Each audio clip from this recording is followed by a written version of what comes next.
Welcome to Business Innovators Radio, featuring industry influencers and trendsetters sharing proven strategies to help you build a better life right now. You are listening to the Brilliance Business Show. I am your host, Mark Stephen Pooler.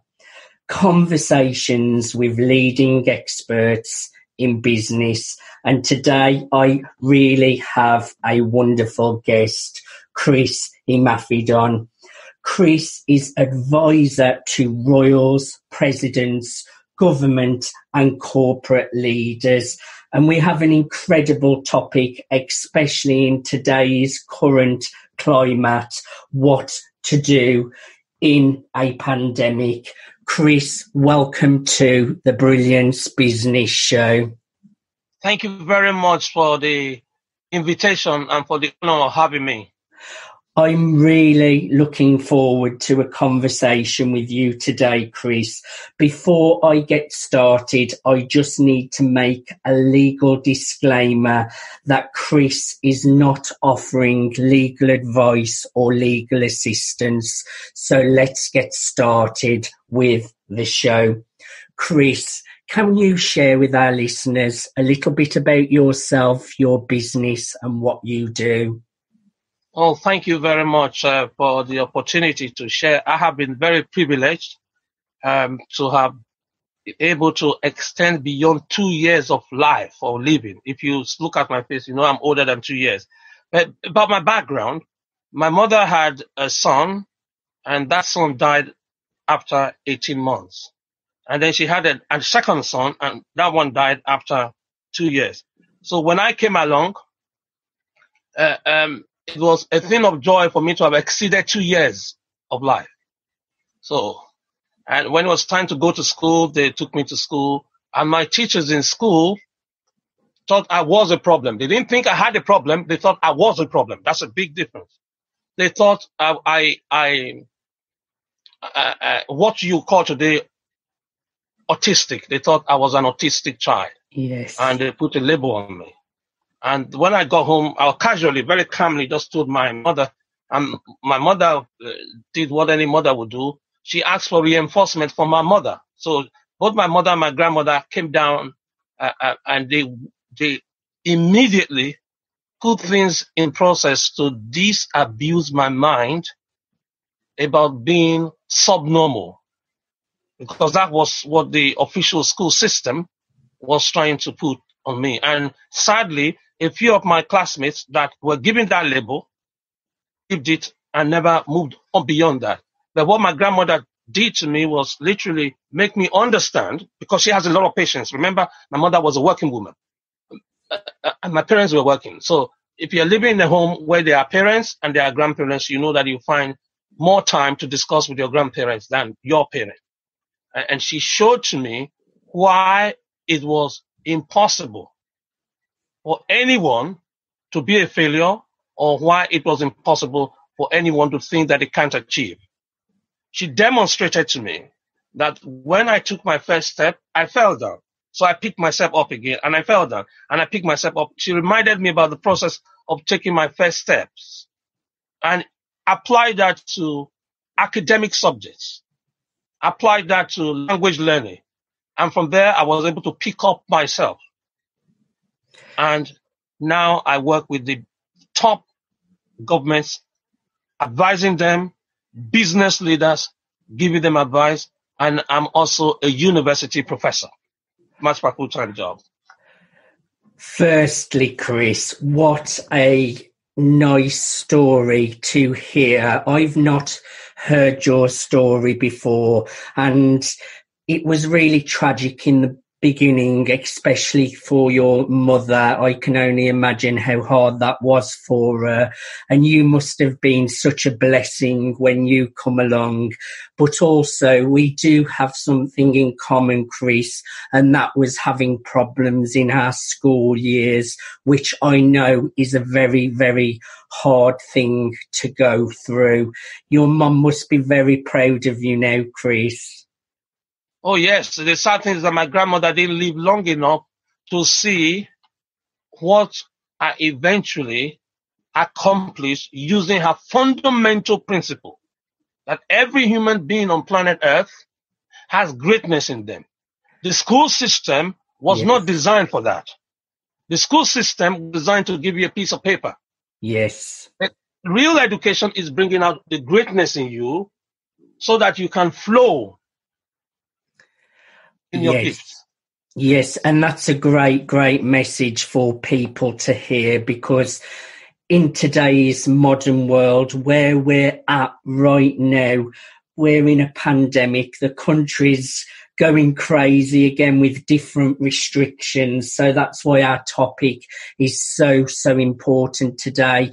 Globally, this is not just a problem in our country, the USA, and globally as well. We're really, really in struggling times where people are struggling.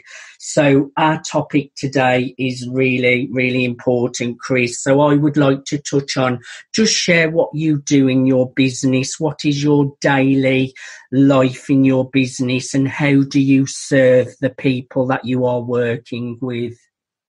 Oh, daily life, daily routine now revolves around Zoom meetings like this, Teams meeting, using Google Meet to deliver my master's level classes. That's one of the things I do. I teach and lecture and supervise research master's level students up in London, although now the world is flat, in Oxford and in Cambridge, and a few other partnerships that exist between the Excellence in Education program, which, by the way, has produced the highest number of child prodigies. The Excellence in Education program has worked with children that are classified as failing in inner cities. And we have encouraged them, giving them new tools, new techniques, and new technologies to be able to get advanced knowledge. Like a 6-year-old sat the same exam as a 16-year-old. An EIE, Excellence in Education student, our student, sat an exam designed for 16-year-old at the age of 6. And guess what?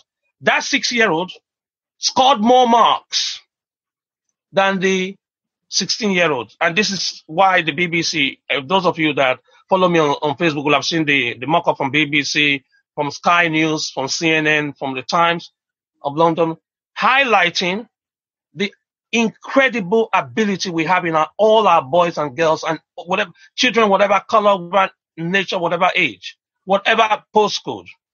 We have been able to demonstrate that children, or anyone for that matter, is able to exceed all achievements, all known achievements. That's the reason why we routinely now smash the Guinness Book of World Records. We routinely break it. We hold it in maths, in technology, in language, in multiple subjects. Chris, we need more people in the world to get, like yourself, to get this message out, because lots of children, lots of youngsters, and like you say, even adults don't have that belief, knowing that deep down they can achieve greatness, like you said. So the fact that you're out and really getting these results and really spreading this great message, it's really, really important, because a lot of people don't have these beliefs. I am really, really interested to dig a little bit deeper into what you do with the training and how you really support these individuals. Thank you. First, when I come to your organization or when I come to your business, I do what is called a skills audit.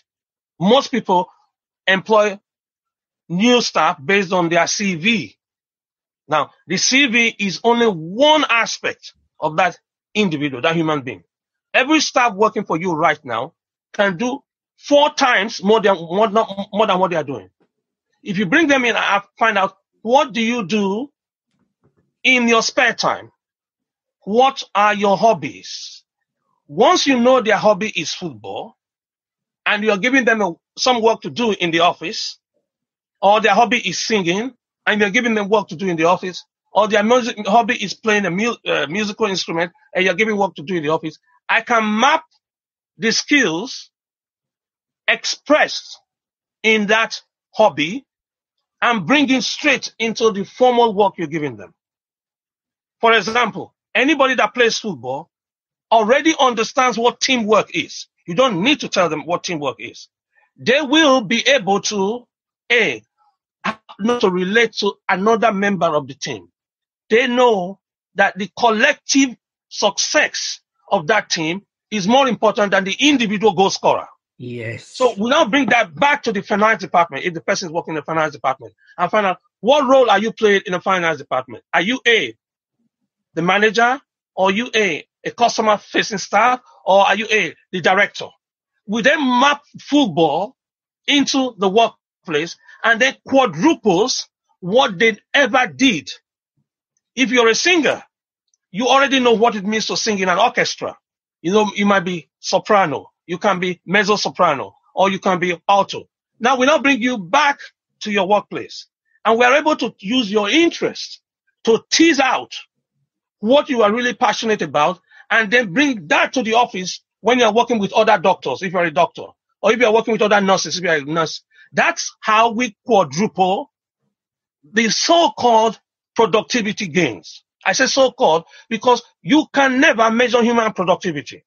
All you need to do is give them more tools, a superior tool. You give them a new technique. You give them that, therefore transforms their technology.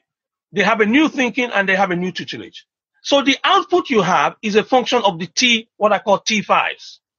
5 T's. Yes. Your thinking, your tools, your technique, your tutelage, and what everybody now calls technology, an app.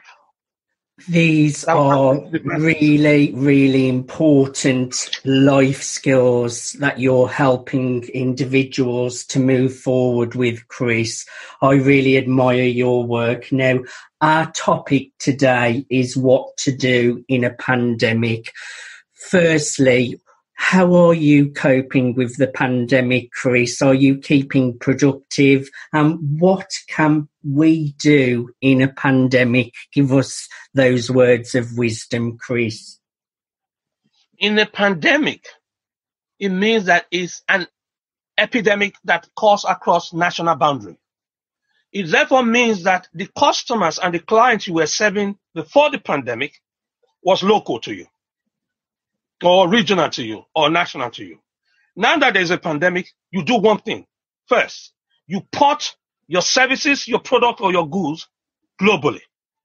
You can no longer just serve people in New Zealand, or serve people in California, or serve people in Texas. Yes. You have to buy, thank goodness, the tools of social media.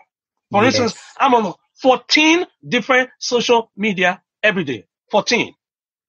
Not just the main one of Twitter, LinkedIn, Facebook, Pinterest, and Instagram, and Periscope. No, not those 14 different ones, including YouTube. Then your reach increases exponentially.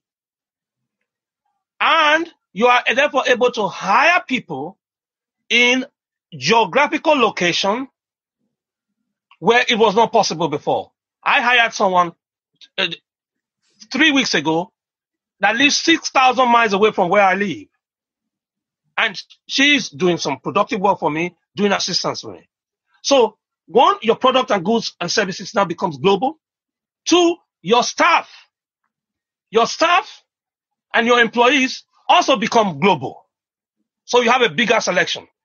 And this is what I tell every corporate leader, that if you see this as a problem, it's sad. It's sad because people are dying, and I'm so pained by friends. I have friends that have lost personally. I have people that are closer than family that have lost. So in that aspect, the COVID is devastating. But on the other side of the coin, it opens up a vast opportunity for global dominance. Any niche you are in, I can take you through 7 steps. You will dominate the niche. It doesn't matter how rich or how big you are. Chris, you've mentioned some really, really great points there. One, taking your business global. And I have built a really global business with clients in many different countries, business partners in many different countries.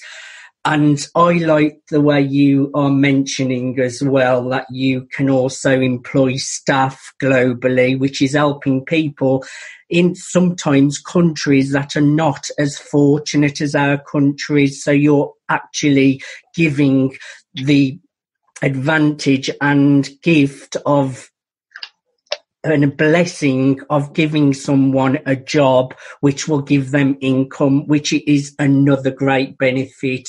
Also, social media, like you mentioned, getting that reach out on social media. And I think, Chris, would you agree with me here? The pandemic has really, for all its negatives, like you mentioned, it's so sad. But on the other hand, I have seen the greatness of social media. I mean, there's a lot of negative, don't get me wrong, but also it's showing you how great social media can be. Even on Zoom conference calls, the power of being able to do business via Zoom. Don't you think we're just in such a great advanced part of time where we have these amazing tools, and like you say, we should be taking advantage of them? Absolutely. Because the greatest respect we can pay to our friends and our family that have passed on in the COVID, the best thing we can do for their memories is to make sure that we that are behind do not waste the opportunity to lead in our different areas, in our different sectors. Because you might say that the air travel is down because the top 5 airlines globally now is worth less than the Zoom company. You know, the Zoom company, it's a Zoom technology company, had 10 million subscribers as at December 2019. 10 million subscribers. Today, it has 250 million subscribers. Wow. So this is why I'm saying that the opportunity has never been bigger in our lifetime. And there's always an opportunity in every crisis. I truly believe that you have to look for the blessing in every stressing. I really love your work, Chris. I'm so happy of our conversation today. I just want to dig a little bit deeper for those who are listening, who really resonate with your message, your technique, skills, and what you do. I would like to dig a little bit deeper. Who ideally are you looking to work with? Who are you looking to really get this message out to? And how can you help them with your product and service? The people that have been affected, anyone that has been affected by COVID, by this evil monster called COVID-19. If your life or your livelihood or your business has been affected, yes, that's the number one group of people I'm working with now on a daily basis, including the local governments, the regional governments, the national government, and international government. We have been working night and day to provide this template, because this template is applicable across all sectors. Our principles that have been tried in times of crisis before. So crisis management is an opportunity to demonstrate leadership. It's not a tragedy. It's not an opportunity to win. It's an opportunity for you to optimize your processes. So if you're a businesswoman or a businessman or a business person in any sector, we are working with all of them. All, because they've been to our website, they've seen what we've done before, and they come along. And the Voice did a series, I think in May, about how we have helped different individuals an institution to not just recover or survive the shock of the lockdown, but how to ease out from lockdown, and why in lockdown your business is booming. Because that's a critical thing. While you are in lockdown, your business must be booming. How are you able to convert your customer base that you had before lockdown and monetize it and expand your services and expand your domain? So if you have any issues like about lockdown, you're on our radar. Chris, really, really wise words. I have managed to really scale up my business through the pandemic, but lots of people out there are losing jobs and are struggling. And I highly recommend them to reach out to Chris, because I am sure he can support you on your journeys. Now, Chris, I want to be a little bit nosy now. You have worked with royals, presidents and government. I want to dig deep there. What kind of work do you do with royals and presidents? I am so intrigued. Originally, I started off with what they call staff training. So some people call that staff training, others call it human capital development. Because you see, any institution that is worth its salt is got to realize how useful the quality of the staff they have is. If the staff you have is of low quality, it therefore means that the productivity you are going to have is going to be low. So I had the opportunity of working with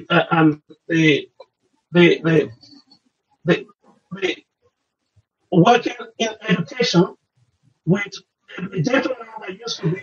Chris, your audio has just dropped a little bit, and I want to make sure our interview stays really, really good quality for our listeners.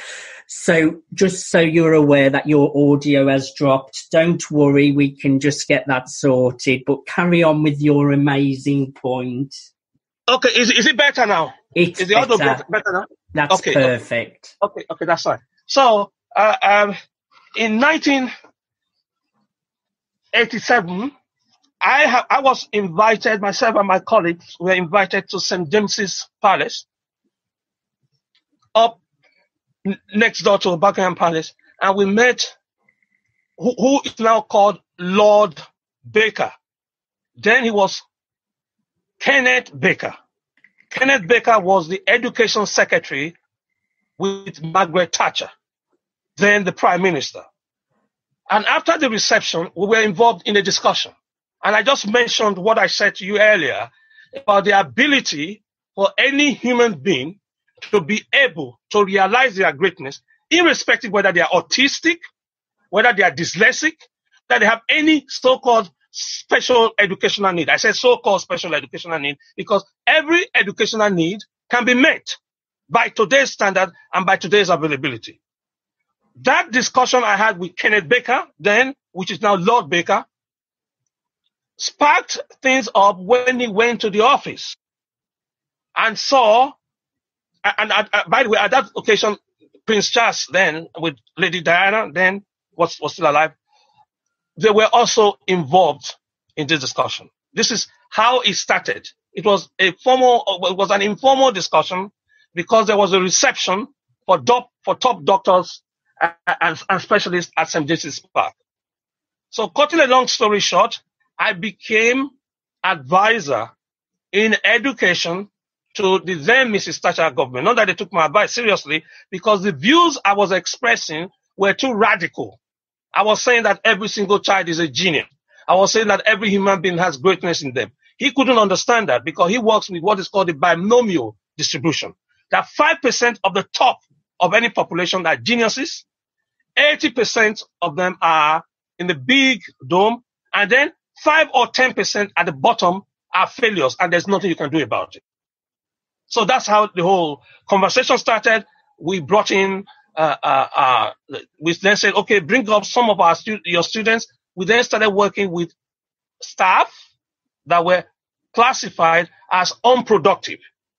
And if you work in the civil service, if you are a minister, you will know you have a ministerial portfolio, you have what they call permanent secretaries, then you have other senior civil servants. That's what was of real interest to Ken Baker then, that made Ken Baker think twice about what he was going to do with me and what he was going to say to me.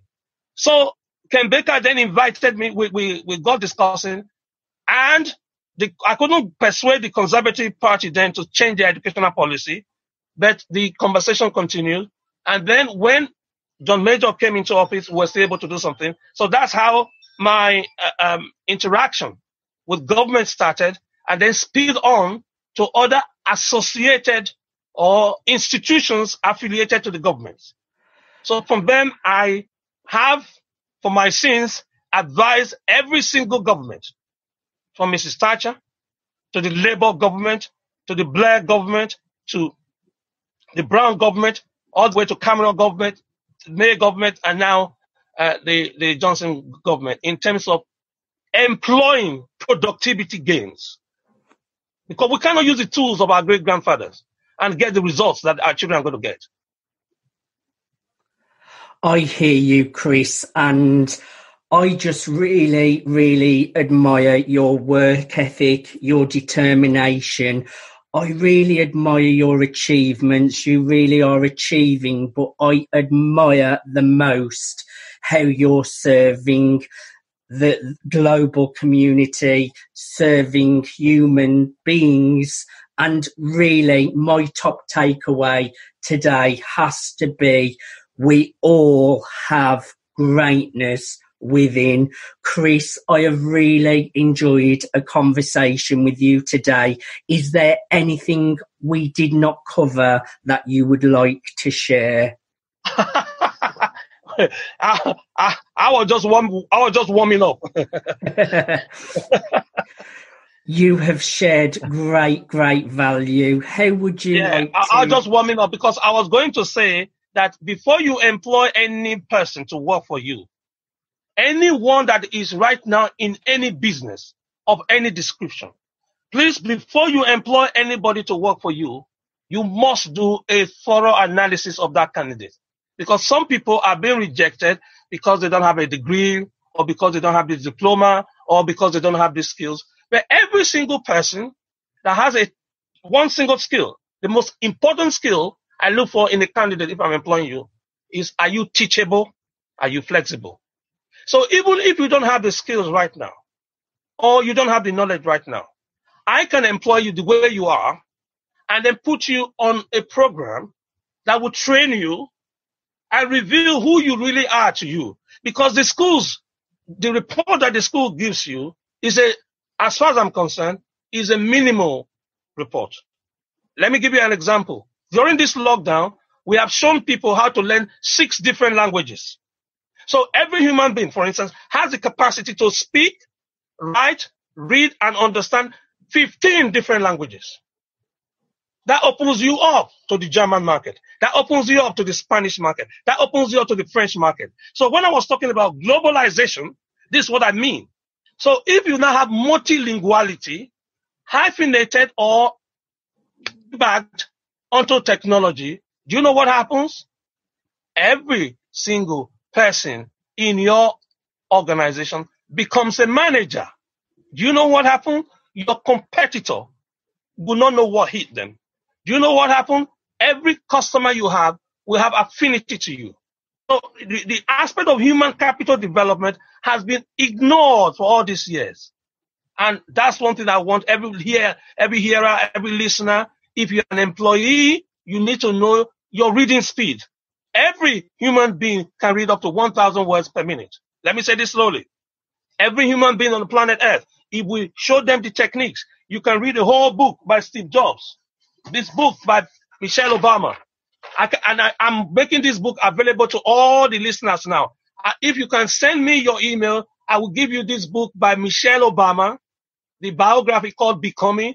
I'll make it available to you for free. You don't need to pay $25 to get it. And I will show you, more importantly, how you can quadruple your current reading speed and therefore quadruple your knowledge and therefore quadruple your skill. That's one big offer I cannot forget to give you. And then because of the work I've done with the princes, Prince William, Prince Harry, the Meghan, and the Royal Foundation, I'm making this royal book, this royal biography available to anybody listening now. I'm making it available to everybody listening now.